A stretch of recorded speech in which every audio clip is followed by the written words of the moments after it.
Hey, everybody, it's Heather Vickery. Hey, listen, I need your help with something. As you all know, we release a brand new episode of the Brave Files each and every Thursday.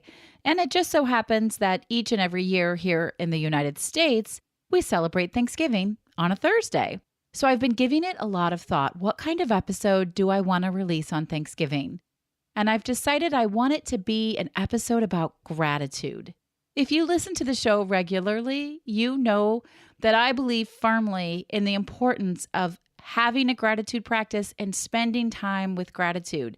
If your mind and your heart and your energy is full of positive things, there's no room for negative and unhappy things to creep in. So this is where you come in. I want to feature you along with everyone on the Brave Files podcast team and some of our past guests in this special Thanksgiving gratitude episode. So here's what you need to do. It's going to be super easy, simple, and fun. Make a recording of yourself sharing what you are most grateful for from the past year. Be sure to include your name, first names only, and your location. You don't have to be in the United States to participate. You can be anywhere in the world. And we have listeners in over 26 different countries. I would love, love, love to hear from some of you in faraway places. Then simply email the audio clip to me at heather@vickeryandco.com. That's it. Simple, right? You can begin sending in your gratitude right now, and we will accept them through November 1st. If you're not sure how to record yourself, drop me an email and I'm happy to guide you through it. Again, send your audio clips to heather@vickeryandco.com. And thank you for helping me create an awesome Thanksgiving episode all about gratitude. I cannot wait to share it with you. Heal, educate, empower. You are listening to The Brave Files, real stories from people living courageously. You can listen to the show anywhere you enjoy podcasts, and we'd love for you to subscribe, rate, and give a review on Apple Podcasts. It really does make a difference, and we appreciate it. Now here's your host, Heather Vickery. Welcome to the Brave Files, everyone. This is Heather Vickery. Today's guest is Alyssa Hogan. I am really excited to welcome her to the show. This brave woman survived a painfully abusive marriage and then stood trial for her husband's murder. But she's also a mother, a published author, a public speaker, and an overall inspiration. Alyssa, welcome to the show. Thank you. Really, really glad to have you here. Since we first connected, your story has been on my mind, and I am really happy that we can share it with people because I think there are so many gifts and the things that you've been through and what you've overcome. Can you give us a little bit of a background? On my story, it starts, I was married to my husband almost 9 years. We were together for 12. It was initially emotionally abusive. Was it emotionally abusive immediately or right after you got married, or when did you start to feel that type of abuse? Probably a month. Wow. Okay. During dating. Oh, wow. Okay. During the dating phase. But at that time, the good outweighs the bad. I get that. I spent some time, about a year, in a very emotionally abusive relationship in college. Thankfully, it did not escalate, but I can sympathize. I can sympathize with that. It started being emotionally abusive pretty early on. Yes, the controlling, the accusing of the cheating, and wanting to know my whereabouts at all times. And just letting, the listeners know that at the time I was in my early 20s, I was about 25, that those things seemed like, oh my God, he's so in love with me and crazy about me. No, he was just crazy. Yeah. Isn't it wild how we can convince ourselves that it's because somebody likes us that they treat us poorly? Correct. And as women, we're trained, right? We tell our little girls and the boys pick on them at school, it's because he likes you. Which is horrible. It is, but that's right. I mean, that's not right, but it's what we do. Or that when a person is checking on you every minute of the day, calling you all times of the day, wanting to know your whereabouts, there's just concern. But there's that thing that goes off deep inside that tells you this is not normal. This is not concern. You are checking to control and to know every move that I make. And Yeah. that was a sign for me to get out early, safely. But unfortunately that you did not take that sign. Correct. I didn't. Okay. So Okay. married, not even a year later, with a new baby. It just started to escalate when we moved in. Still emotional, sometimes being physical, but I told myself it wasn't physical because I was a fighter. I fight back, but it was still emotional. I often hear people say, "Oh, they fight," and now I interpret that as no, they don't fight. She is defending, or he is defending himself. That is not a neutral ground fight, as though two men are armed in battle. Yeah. That's a really, really great perspective. You're right. It's usually not a fair fight, and somebody is on the defensive. Somebody's trying to protect themselves. Correct. And Okay. in 2014, it was to the point where I had left probably about 10 times and came back because of the kids, wanting to make the marriage work. And would he change his story? I mean, I hear this a lot from people who've been in abusive relationships where it's going to change. I'm not going to do it again. Come back. Was he making those kinds of Oh my empty promises? God, it was everything that I had. I thought he wasn't listening to me, but he knew everything to say that I wanted, and I will give you that. And so it's like, oh my God, you've heard me this entire time. Yes, he heard me, but he was not going to deliver. Okay. So you'd left and come back maybe 10 times and then it escalated. Yeah, it escalated, and it usually escalated with drinking, and later I found out with the use of drugs, which increased the paranoia. And I really can't even think of why he was upset, but he was over something minor. It could be anything. Definitely not my fault. Good for you for knowing that. Oh, it took some time. I had to battle with the guilt and forgiving myself. That was the longest battle I had.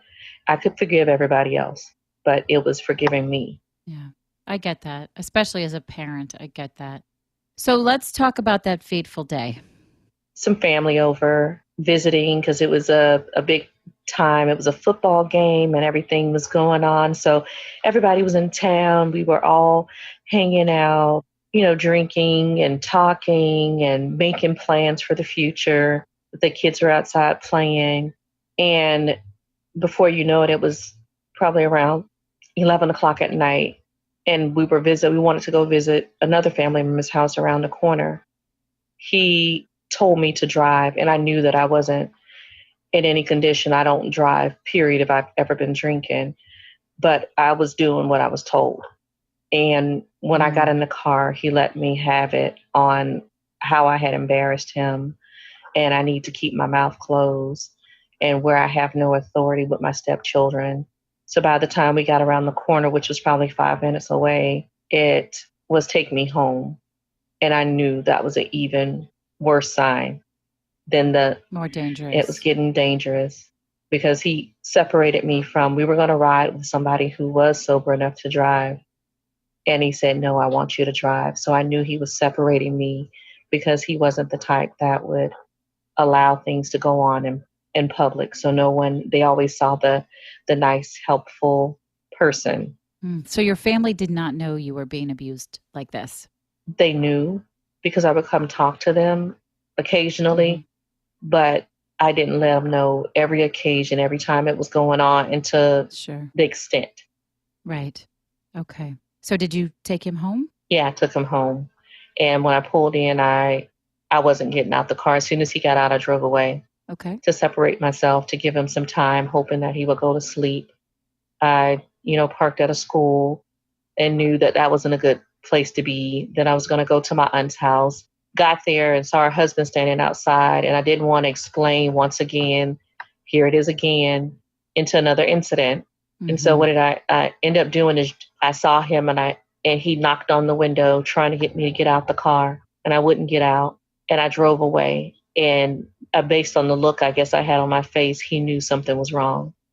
And I went back home, and as soon as I walked in, he was waiting for me. And about what time was this? At this time, it's probably almost 12 o'clock. Okay, so about an hour later. Okay. An hour later. Yeah, and he had taken my phone, And he said the only reason I was coming back was to get my phone. So he threw my phone and hit me in the face when I walked in the door. And I just told him I came home to go to sleep. And he said, "You're not sleeping here. You got to get out." And so I said, "Can I just pack my stuff?" And he said, "No, I need you out right now." And so after going back and forth, kind of begging just to lay down, I decided that it wasn't based on the look on his face, that it just was not. That moment had been beyond one of the moments we had in the past, and that I really needed to follow his direction and get out.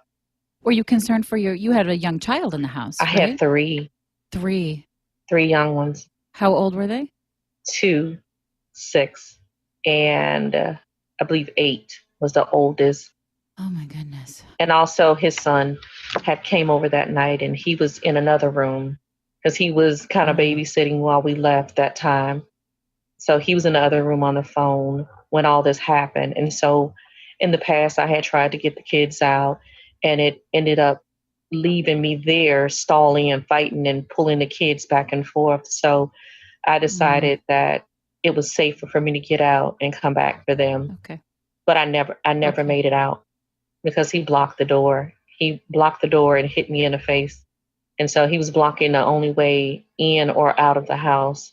So he told you to leave, but then he wouldn't let you leave. Correct. Okay.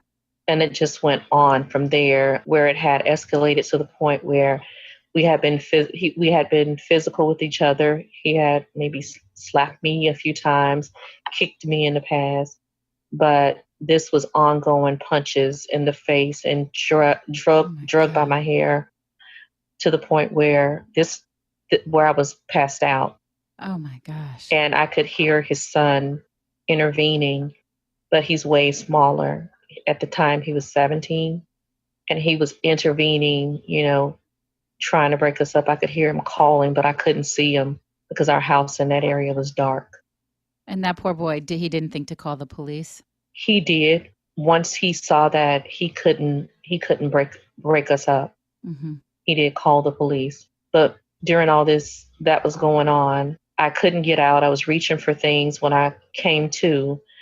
And I just had that moment of thinking, is this what women feel like right before they're being killed by their husbands? Oh my God. And so it was, I must do anything, whatever I can to live. And I couldn't find anything to hit him with, to knock him out the way, because my goal was to get out the door. Safety was out the door. Yeah. And so I ran to the kitchen, which was the closest room in our house, because all our doors in our house had been broken from the fights. So no door had a lock on it, not even the bathroom. Side door didn't open. Our back door didn't open. So I went in the kitchen looking for pots and pans. I had put up all the dishes that day, and I couldn't find anything. Oh my God. And I opened the drawer, and on top of the drawer was this knife. And so my goal was to not hit him with it, but to scare him enough that he would allow me to leave. Right. But he kept coming. And at the time, I couldn't even give a clear story after being arrested of what happened. So your stepson had called the cops. So they were on their way as you were defending yourself and protecting yourself. And then subsequently, your husband was stabbed in an effort to keep him away from you, to keep yourself safe. Correct. By the time they arrived, I was walking down the street with no shoes on and knocking on doors for someone to call the police. So it took them a long time to get there. This happened really quickly. It happened fast. It happened really fast, but it was slow motion in my head. Sure. It was in slow motion, but it happened so fast. By the time I knocked on doors, the lady that was outside sitting on her porch said, "There are the police right there." And they were coming back to back. It was about 3 cars that were zooming toward my house. And so at that point, I had to walk back. But when I say I was completely out of it, almost like an out-of-body experience. Yeah. Just walking out the door, before I start knocking on the door, I still had the knife in my hand. And I could hear someone screaming help. And it kind of snapped me back in, where I was able to drop it and knock on doors. Okay. Because I was in this mode of just safety. And safety was, I would have walked for miles had that not snapped me back in. But at that time, I didn't know that he was actually deceased. Right. He had just stopped coming at you and you took off. Correct. Yeah. So you walk back into the house. Nope. The police are, no, you don't ever go back in. Okay. No, Okay. I don't ever go back in. They are waiting for me. I walk up and I'm trying to explain that I was involved in this, and they just arrest me. What are you thinking? I am so out of it. I am completely out of it. And how did this night just turn out? It was going to be a good weekend.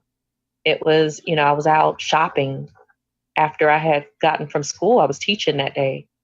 I was out shopping for clothing to wear to go have fun. This was the time that I was allowed to get out the house where I hadn't been allowed to go because family was going to be in town. So that was my permission to go and kind of hang out at football games. But this night had went so wrong. And at the time, I just thought he was hurt. I could see the ambulance. I could see someone in the ambulance, but I couldn't see clearly. And so I don't find out that my husband's deceased till probably 3 hours later after being interviewed. In my interview, I never say I was defending myself. I couldn't even remember the weapon. I couldn't remember any of that at the time. So I only could give them pieces of the story. And I kept saying, I just wanted to get out the house. I just wanted to get out the house. And because I did not clearly say I was defending myself, I was arrested for second-degree murder. And they told me at the time that he had passed, and it was like a nightmare. Yeah. And I still didn't believe them. I felt like they were trying to trick me into telling on him. And at the time, I was still defending him. I was saying just enough to let them know what happened, but so that he wouldn't be upset with me. Because you were still afraid for your life, not knowing he was gone. Correct. Yeah. Oh, Alyssa, it must be, thank you for sharing this. I can't, it must be so difficult to talk about. It is difficult. Yeah. The more and more I tell it, you think it gets easier, but it doesn't. And I probably don't go into many details when I speak about it, but I kind of hit the point of how your life can instantly change so fast. Yeah. It was never your intention to harm this man. You just wanted to stay alive. Oh, of course. This was a man that I was trying to work my marriage out, that I had 3 children from. And I was just praying to God, please fix him, Lord, fix him so that we can grow old together. Okay. So you're arrested. You're charged with second-degree murder. Put into maximum security. Oh, my God. Yeah, maximum security. I was put on watch for a few hours to make sure I wasn't suicidal. Sure. And people just were amazed because I guess I just had this blank look on my face. And they were like, the police was in the car still talking about me. I think she's still in shock. I don't think she knows what happened. And I didn't even know I was bleeding and cut up also. Well, it's obvious that you had been brutally abused physically, right? They could see it. Yeah. Yeah. I was missing earrings. Yeah. I was in my stockings, torn up. I had a cut across my hand.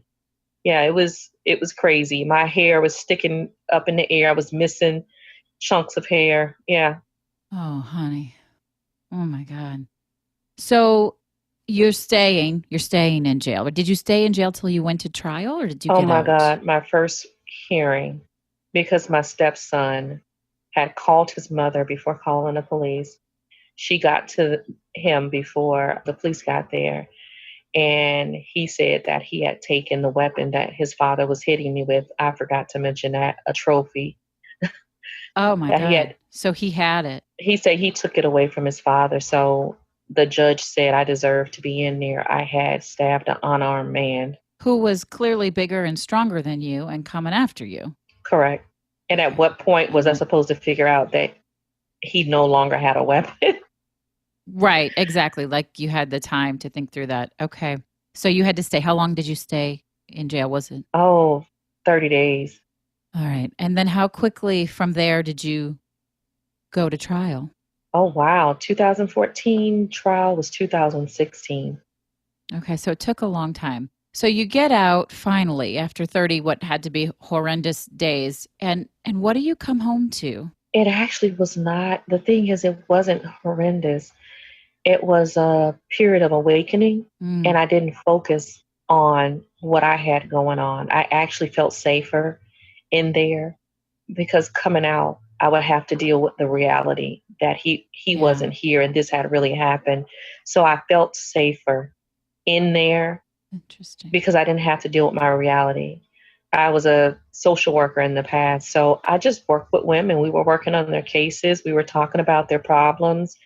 I was listening to, some women when we were in isolation talking about things they had dealt with as a child, going on high speed chases, getting ready to go to prison at 21 years old. And I just thought, my these women I had worked with and judged, it was a point in their life that had been broken. They had been broken Yeah. that led down this path. And they all were so open. It's like they said, I have to talk to you. I don't know why I want to talk to you. The first person gave me a Bible. She was in there for prostitution. And I had, someone that was in there for murder. She actually came along and gave me the scripture to read. So it was a period of reconnecting to God because at this point, I was angry with him, Sure. angry that he had allowed me to be in a marriage, that a man could treat me so bad. And I had done what I was supposed to do, marry and in church weekly and just everything that I thought I was supposed to do. I get that. The quiet space, the time to reflect and to feel safe. You hadn't felt safe in almost a decade at that point, right? Yes. So what happens when you get out? I have no home to go to. Who has your children? My children were with my aunt at that time. Okay. Yeah, I was filling out paperwork in there, which kept my mind busy, helping the investigator that was threatening to take my children away, helping her put them in custody of my aunt and uncle so that they wouldn't go into the foster care system. And so because I had worked in that system, I knew everything that they were going to say. I knew everything that they were going to say, okay, this isn't right. This, criminal history, they can't afford them. And I said, I know, I understand this situation, but I want my kids here. And so that It worked. worked. Yes, it did. Okay. That's a blessing. So I knew they were safe. But in order for me to get out, the state attorney I felt was trying to break me. And he said she can have no contact Oh my with her goodness. children. And that was for a year. A whole year. No contact at all. Not No, even on the phone? no. Oh my goodness. So what do your babies know? Are you getting letters from anyone? Are you getting updates? Yeah, I'm getting letters left and right. I have family. Their friends are calling. People are concerned, and I everything is just so crazy. And at this whole time, I felt alone. I felt I was in this by myself. Yeah. When this happened, they were like, I got the church praying for you. People sent that I hadn't spoken to maybe since high school were sending me letters saying, we're praying for you. I got letters from people I didn't know. I got calls from people I didn't know. People were signing up to come see me. So there was some support. Of course, it makes perfect sense that you felt very alone, but you did have some support. Yes, Where did you go? Since you couldn't go to your aunt's house, where did you go? I went and stayed with my dad. Okay. And your father was supportive? Oh, yeah, very supportive. Yeah. Okay. So let's fast forward a little to getting to trial because you stood trial for your husband's murder, but you were acquitted. Yes, I was. So can you sort of talk us through that process? And I think you're the magic behind a really important law that was then enacted, right? So can you tell us a little bit about that? Yeah. But right before that, really quickly, I was not able to get a job Mm. this entire time with the pending charge. We did an interview several months ago with Omar Yamini, who spent 15 years in prison on the theory of accountability for a murder he didn't commit. And I asked him if he'd had trouble getting work, and he had just gone into starting his own business. He's like, I never tried. So of course you need a job. You need to pay Correct. your attorney fees. You need to survive. So how did you get by? I started a business. I had family that was helping me pay I had savings because I was a teacher. I would see blogs put up saying, I hope she sells her welfare check or something. And I'm like, did they realize I was a teacher? It was just so many critics that I had Oh, to there had to be stay awful away people. from social media. I had to stay away from the news. Someone would call me and say, you're in a newspaper. I was a news story on the news for several weeks. Sure. So I didn't actually go I'm out the sure. door for a while. But having a job, I had a master's degree and nobody would hire me. I went to interview after interview. I was denied unemployment, and they said because Oh of my my God. attendance. And I said, how could I possibly have attended? I was in jail. So it was like the system was set up for me to fail. Our legal system is supremely screwed up. I mean, in so many different ways. But the plus is my attorney was right in his thinking.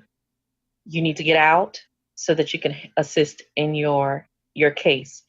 I tell you, time, he was saying, just get out. Time is on your side. Time will be on your side. And he's very experienced. He's worked for the state attorney and then went into defense. And you're in Florida, right? Yes. Yeah. Okay. And it really was on my side. I thought, oh my God, this just needs to be over. But then I would say, oh my God, I don't want it to be over because what if it goes the other way? I didn't know what I was facing. Right. I didn't know. I was thinking maybe 10, 20 years. I didn't want to think about it. Everybody kept asking. And I said, I don't know. I didn't find out to the day of trial that I was facing life because the state attorney came to me and had an offer. He had never offered me a plea, and he offered 10 years that day. Oh man. Did you think about taking it? I went outside to talk to my attorney, and he asked me, what did I want to do? He asked me, who did I want to call? And I was just like, nobody's going to do this time for me. I don't want to call anybody. I don't want to call anybody. I asked him. Because you knew you were just saving your own life. That's it. Correct. And I had already been told, I had a conversation with the Lord. We were talking in the jailhouse, actually on the police station floor when I was crying out to him. And he had already told me that it was done, that I wouldn't do a day.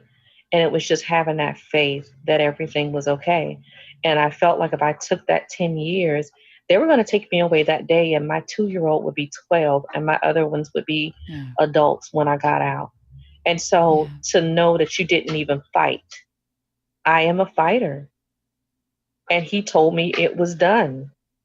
So I would have felt the judge said, are you sure, Miss Hogan, you'll get life? And that was the first time I had heard the words life, if you are convicted.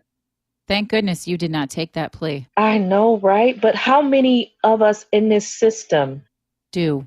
That's what's just terrifying, to think of all sorts of people who take all sorts of pleas because they're afraid they can't get a fair shake. Correct. And I was even in there with a woman who was defending herself. I could feel it in my soul when she told me her story.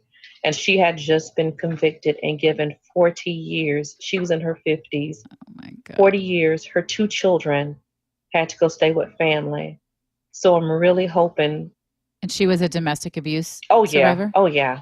Oh, my God. You could see it in the pictures, but they planted a story saying she did the stuff to herself. She stabbed herself. She broke her teeth, was missing. She was in worse condition than I was. I just don't understand the prosecutors in this case. Like, what is it that they benefit from not protecting people like who are in situations like yours? I watched people get sentence after sentence as I was coming to my pre-trials, and it is like a conveyor belt. They're like, next. And he's like making the trial dates. The judge is making the trial dates and going back with the state attorney, which it seems like they have a relationship because they work together regularly versus defense attorneys are kind of coming in and out. They're not the same all the time. And it was really, they had to almost separate themselves emotionally from the outcome. They were just doing their job. Sure. And I was able to see that. So your attorney must have made a hell of a case. I would email him when I was looking up cases and sending him information on people that cases were dropped. I was just driving him bonkers, probably. That's okay. You were trying to save your life. So, Yeah, I just said, well, I'm Whatever. sorry. I'm sorry. I actually have a degree in criminal justice, and I was going to school to be a defense attorney. Wow. Just took a different route. And so tell us about acquittal and then what that looks like. Yeah. Yeah. After 4 days. So it was a 4-day trial? A 4-day trial. Okay. I took the stand against everyone's recommendation except my attorney. Yeah. He was like, oh, no, you will get on that stand. You had to get on that stand. I agree. And I don't know anything about being an attorney. But you see the stories where people don't because they're afraid something they're going to say. But if you're telling the truth, it doesn't matter. And you had to tell your truth. You had to impart with them how you were trying to save your life. Correct. Yeah. And I chose my jury. I really looked at people that looked like they would give you a fair chance. And that didn't necessarily look like me. It looked many different ways. But I had to depend on this system working in this case. How many women were on your jury? Oh, boy. Maybe 2 or 3. Holy cow. That's it? Out of is actually only a 6-panel jury, and you choose 8. And the 2 are extra. Okay. Why did I think it was 12? Because that's what it looks like when it's on when we watch on TV. And I'm like counting, and they can disqualify people for. They tried to disqualify a girl I really wanted on there. She was a young Black lady that was in school, never had worked in her life. She was only 20 years old. And he tried to disqualify her for not having work experience. No. And I'm like, no. Okay. So yeah, let's talk about that day. Wow. My attorney initially wanted to do justifiable homicide, meaning that you killed, but it was justifiable. You're admitting to that you did the crime. And I brought up a case and said, what about stand your ground? And he said, no, that's never been used in a domestic case. It's only been used with, a man and a man in an altercation, which it was created for that reason. Or if somebody comes to your house to break in, rob it, and you end up shooting them in the process or killing them some kind of way because the threat was real and that you were allowed to protect yourself in your home. So he was able to actually spin it where I was in my own home and I was allowed to protect myself, no matter if it was against my husband in that home. Right. And so it worked for me. So you came up with your defense. Correct. And which is extraordinary and brilliant of you. So since your case, now is there a new standard that stand your ground can be used for domestic violence? Did you set a precedence there? It is a precedence. It's just a matter of who knows it. Right. Oh my gosh. Can you just very briefly describe the feeling? It sounds like the jury came back quickly. 4 hours. That's pretty quick, right, for a murder trial? Yeah. Especially when it was dealing with the difference they knew. And they had a very lengthy, it's just not go check the box. And we agree. It's probably a 30-page that they had to go through, 30 pages of striking out. They could look at evidence. They could listen to testimony over again. They had a lot of different options. Mm-hmm. So they come back in 4 hours. And what do you think when the jury is back that quickly? What's your thought? I just couldn't breathe. Couldn't breathe. And it was like, and everybody, my family was in the lobby. My attorney was like, it's going to be okay. His investigator was like a cheerleader and support on my side. And we were in there holding hands and gripping each other. And I didn't know what to think. I just kept saying, okay, Lord, it's in your hands. Lord, it's in your hands. And when they said not guilty, I it was just a sigh of relief Yeah. that my story had finally been heard, I'll bet. my side. Oh, man. It's a lot. It's just, It is a lot. wow. And so what happened? You're not guilty. You're acquitted. You get up and walk out of that courtroom a free woman? Yes, Yeah. that's exactly what happens. And then the state attorney comes outside and he's like, oh, I knew you'd get off with this. I was like, Oh, I'm just an asshole and needed to really torture you through the process. that is what he said. And you just looked at him and you were like, okay. Oh my God.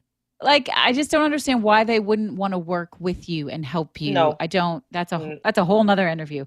So what did you do? Were you able to go straight to your children, or did you have to go through legal rigmarole? Oh my God, my children were mine. I went and filled out some legal paperwork to get to cancel the guardianship, but they were mine. So you got to see them that day? Yeah. Yeah. What was that reunion like? Oh, it was much bigger than that because a year before that, I had continued to harass my attorney about getting the order removed so that I could have some visitation with them. But knowing that no one could tell me what I could and couldn't do with my children was just a sigh of relief. They were just so happy because they had lost their dad. They grew up with him, and to lose me almost was very traumatic for them. Absolutely. What was that process like? Have they? Oh my God. Have they been angry with you? Oh, Do they no, understand? I am a social worker. I am on it. I was doing course. referrals from the jail. Yeah. I referred myself sure. when I got out. That is the first thing I did is I went to an appointment. I didn't go out the house for a year to do anything else but to dress up and go to therapy. Good for you. So your babies understood. Oh, and yeah. they're glad that you're alive. My daughter was a witness in my case. That was their reason for denying me. They were saying I could tamper with the witness. Oh my God. So that horrible day, did the kids like wake up? What happened? Oh, they were woke. Yeah, she was fighting to keep them in the room. They were trying to come out. But she saw partial. She's your oldest? Yeah, she's my oldest of this group. My oldest was gone off to college. Okay. So she held them in the room, but they put her on the stand and they wanted her to say something different. And she said what it was that she saw. And she was like an angel. At first I said, oh my God, what have I done to my child? Would I put her in this situation?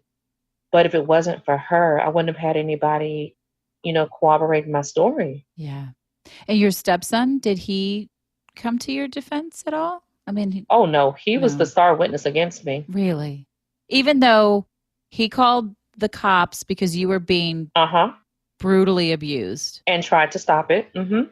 But in the end, his mother and his family, his father's family, said it is up to you to make sure she pays for this. And so that weight was on him. That's unfair. That's awful. But the positive thing, we have renewed our relationship. That's so good to hear. Oh my God, he cried like a baby saying how sorry he was. And I just understood. I've known him since he was 5 years old. Yeah. Children are children and they protect their parents.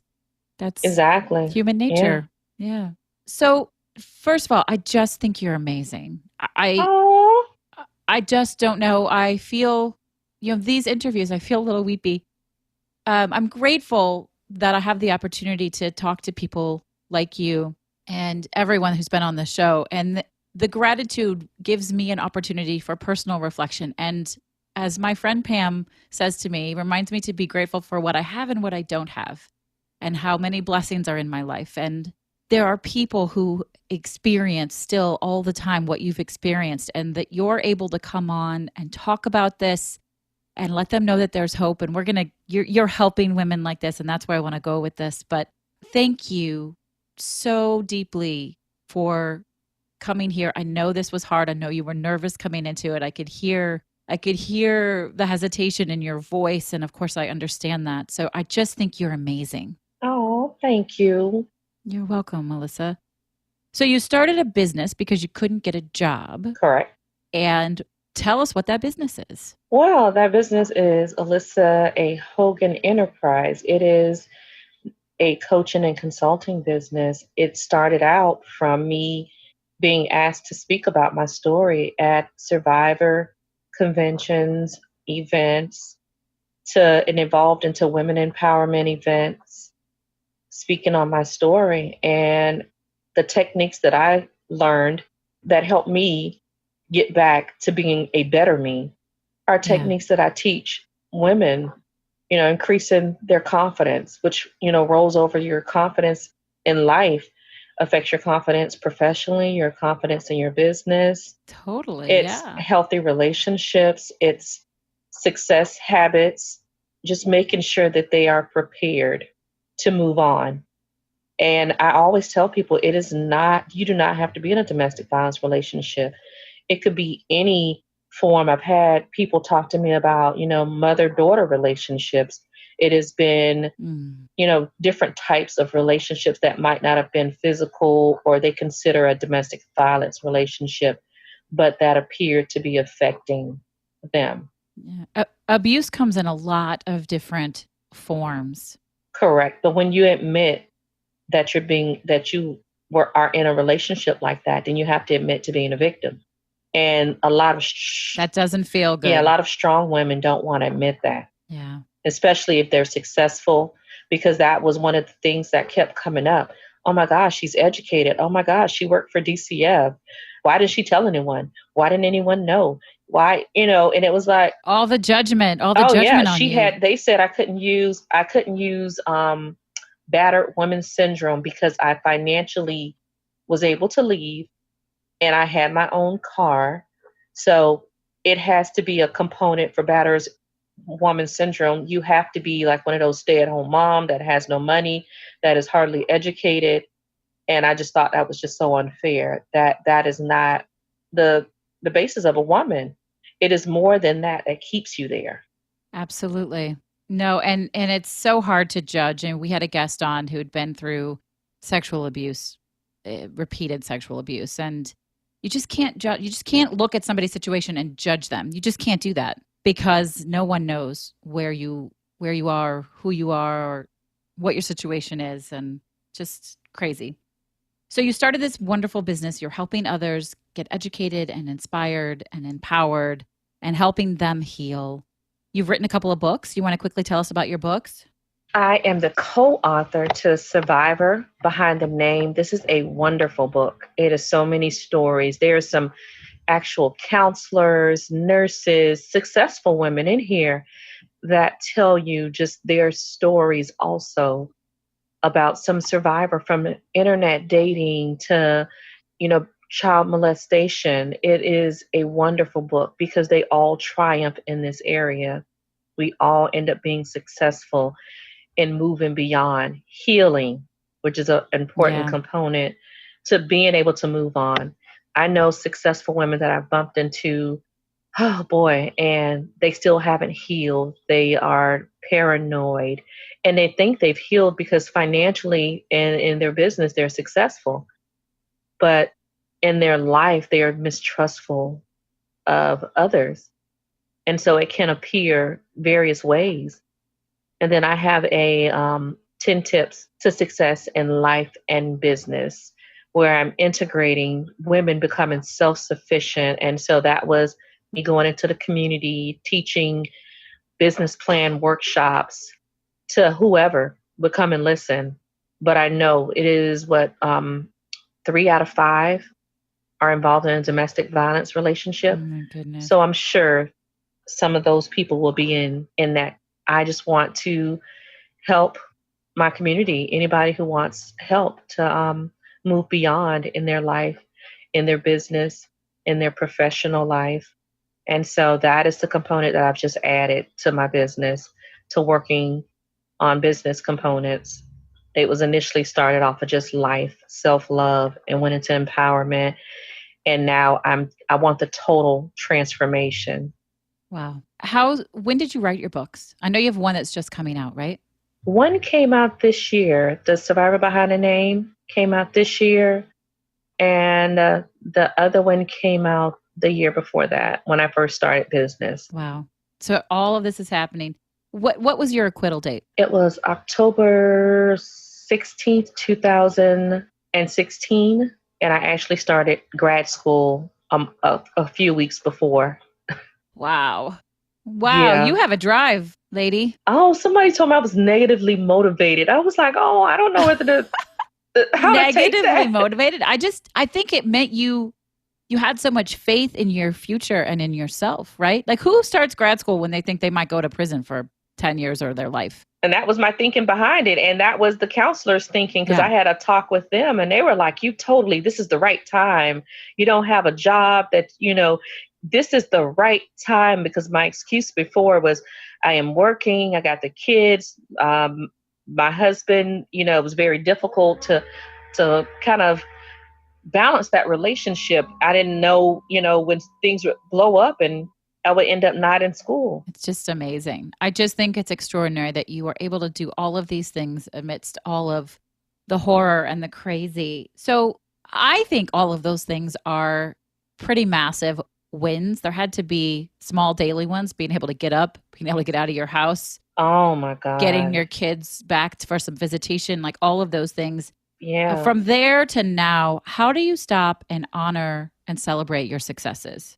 Oh, wow. I have been dealing with that, making sure I am celebrating the successes. I do have women around me that I have now attracted, because this situation, some friendships I had to let go of, or they let go of me. Sure. But I have attracted the greatest people, and they are constantly, when I'm trying to give up, I'm like, oh my God, I don't think I can make it. They're everywhere. Went to Arizona for my residency and I met 3 wonderful women that, they're like, no, you can't give up. No, quit. You got to keep going. We're going to make it. We're going to graduate together. Yeah. So it's that constant motivation where people are like, oh, this was a great event. So great. And I'm like, oh, well, it wasn't what I thought. And they were like, no, it was a win. Yeah. Yeah. Don't be so hard on yourself, because things resonate with people differently and different, we all connect on a different level. Sometimes you can hear the same thing 3 or 4 times before it makes sense. Yeah. Celebrate those wins, girl. Celebrate. I know, right? Celebrate. Did you celebrate on the day you got acquitted? Oh my goodness. I celebrated the night before. Yeah. You knew. Yeah. My friends took me out, probably, let me see. I did. Yep. 2 nights before I went out with my friend girls.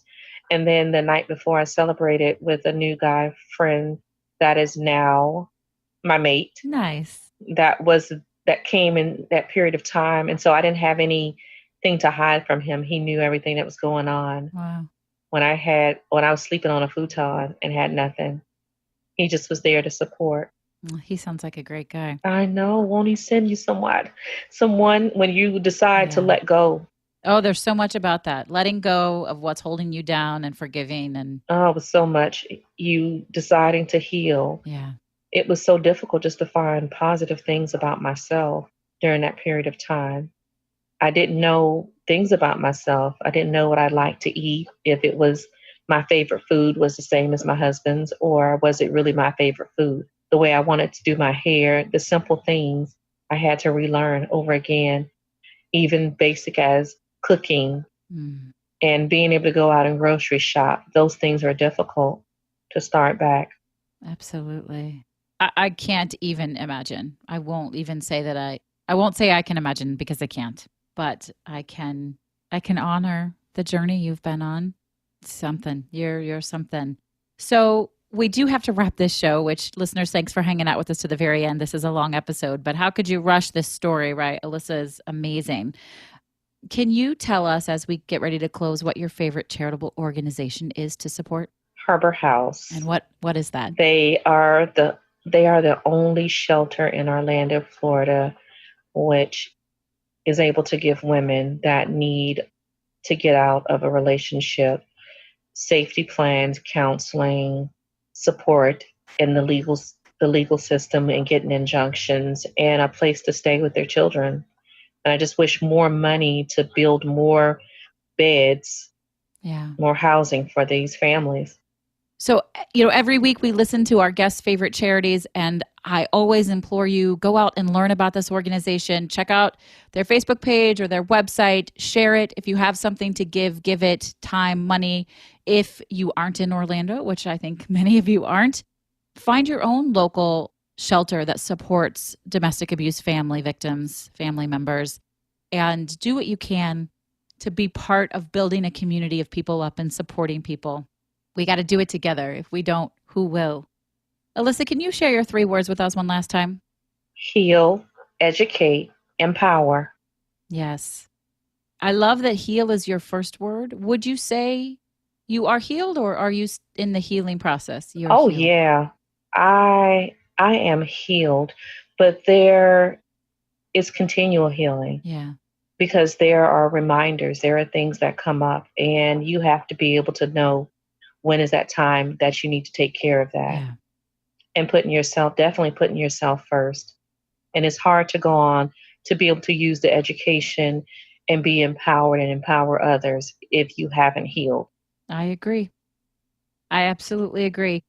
I'm a little bit at a loss for words. There were a couple moments where I was very weepy throughout this interview, but I think that the gifts that you offer all of us of strength and determination are so powerful.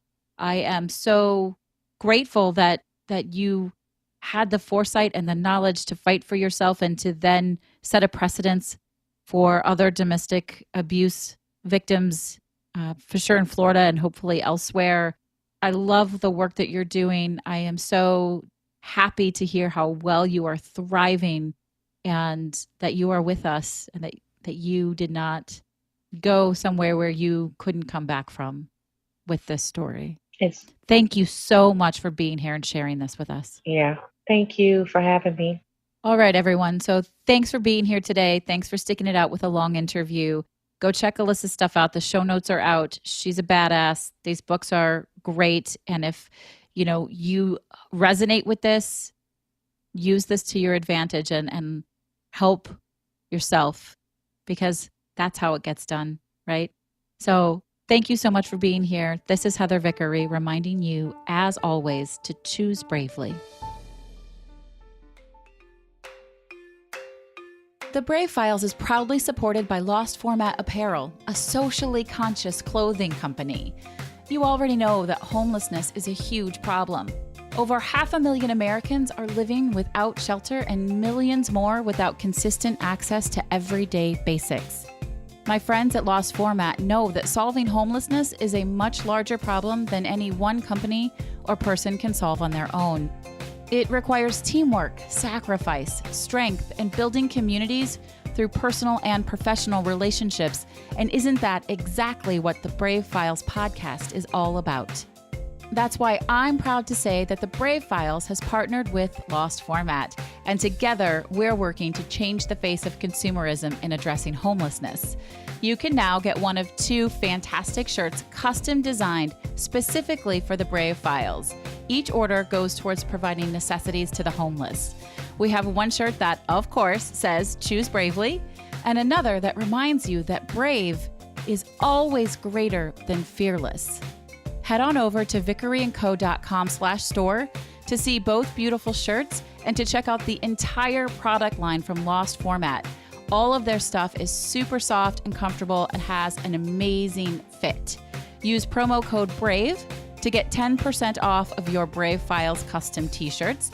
And if you have an order over $30, your shipping is free. I choose bravely to take the plunge to help solve homelessness. Are you with me? Thank you for listening to The Brave Files. Be sure to visit thebravefilespodcast.com to access the show notes and discover fantastic bonus content. Music composed and produced by Matt Lewis of Union Music, LLC.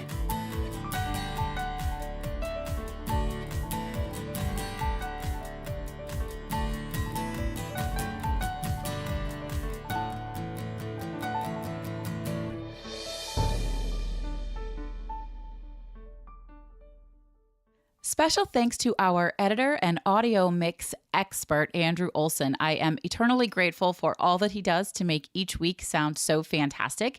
You can hear more of Andrew's work at findandrewolson.com.